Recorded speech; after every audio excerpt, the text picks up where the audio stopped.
जीव हमारी जाति है, मानव धर्म हमारा, हिंदू मुस्लिम सिख ईसाई को धर्म नहीं है जा रहा।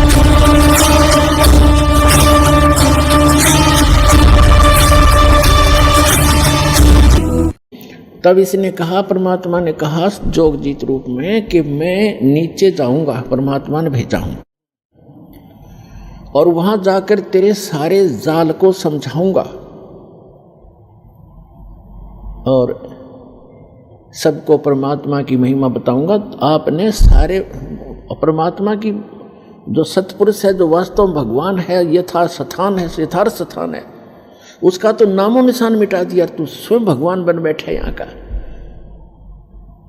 और सबको बताऊंगा। और एक ऐसा गुप्त मंत्र दिया है मेरे को, वो मंत्र उनको दूंगा, सतनाम और सारनाम। और फिर उसने कहा, उसे आग तो अंदर से जल गया वो सारा, ये तो नाश करेगा मेरे बड़े बड़ाए काम का। फिर उसने कहा, काल ने कहा कि एक काम करना।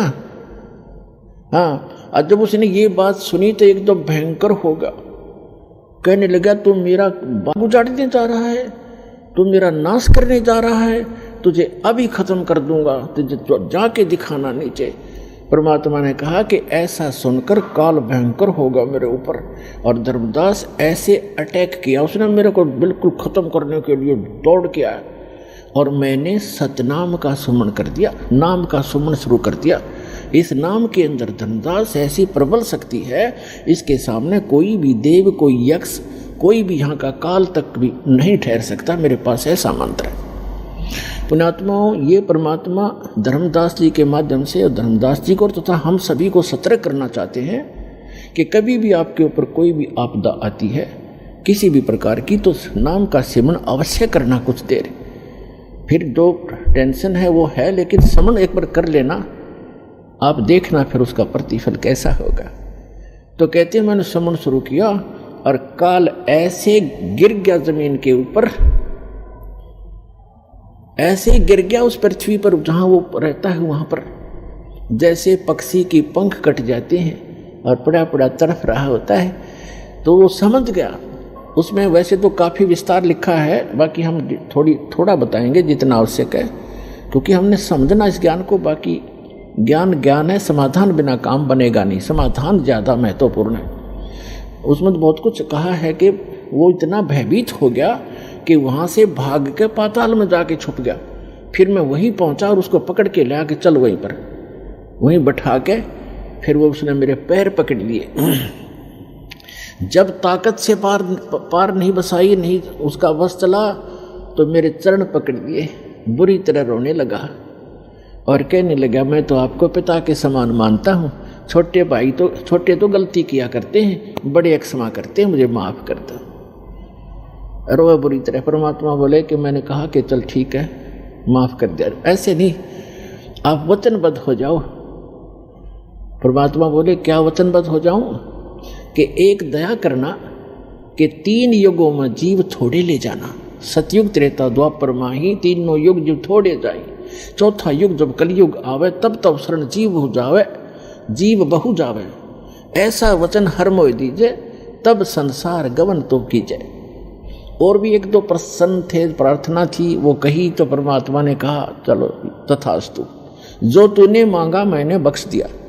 3 युगों में जीव कम ले जाऊंगा, और चौथे युग कलयुग में मैं खूब तूफान मचाऊंगा अपने बच्चों को निकालने के लिए, तो बाधा मत करना। फिर तो उसने कहा कि एक और प्रार्थना की उसने उसी समय, कि जो आपका ज्ञान स्वीकार करे, आप जाओ, और या आपका कोई संदेश वाहक आवे, कि जो भी मानव परमात्मा का इच्छुक, स्त्री या पुरुष, आपका ज्ञान स्वीकार करे, वो आपका, और हमारा ज्ञान काल के दूतों का, इन मंडलेश्वरों और आचार्यों का जो ज्ञान ग्रहण करे, उसको आप बाई फोर्स ना लेना, ये दया करना, बलपूर्वक ना ले जाना।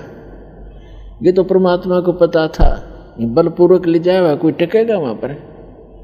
कहते परमात्मा यहाँ तो कहते हम मुझको वहाँ ले गयो, इच्छा रूपी वहाँ नहीं रहो, उल्ट मोहम्मद महल पठाया, गुज बीरज एक कलमा लाया, रोजा बंग नमाज दई रे, बिस्मिल की नहीं बात कही रे। हजरत मोहम्मद जी को लेकर गए थे, लेकिन उसकी इच्छा यहाँ से हटी नहीं थी, क्योंकि यहाँ उसके बहुत घने अनुयायी बन गए थे और उनको ज्ञान संपूर्ण ग्रहण समझ में नहीं आया था। तो कहते परमात्मा को मालूम था कि बलपूर्वक कैसे ये वहाँ रुक जाएंगे, ये पहले वहीं ना रहा करते, गड्ढा करते, आप मरे यहाँ पर इस गंदे लोक में, यहाँ से। तो उसने कहा कि ठीक है, परमात्मा ने कहा ठीक है, जो मेरा ज्ञान ग्रहण करे वो मेरा, ताकि निकट काल मत आना, कि जिसने लिया मेरा परवाना, ताकि निकट काल मत जाना, कि मेरे जिसने मेरा ग्रहण कर लिया नाम, मेरा ज्ञान, उसके निकट तुम मत जाना। तो उसने कहा, तो काल ने कहा था कि जो आपकी मर्यादा में रहेगा आपका, और मर्यादा तोड़ेगा तो मेरा ही है। वो तो अंडरस्टूड है, इसमें कहने की जरूरत नहीं है फिर तो परमात्मा ने कहा ठीक है तथास्तु। जब परमात्मा ने ये सारा कुछ कह दिया और उसकी सारी स्वीकृति दे दी, तब एकदम रूप बदल गया और एकदम खड़ा हो गया। कहने लगा, जोग जीत जाओ संसारा, जीव न माने कहा तुम्हारा, जीव तुम्हारा कहा न माने, हमरी ओढ़ हो बाद बखाने।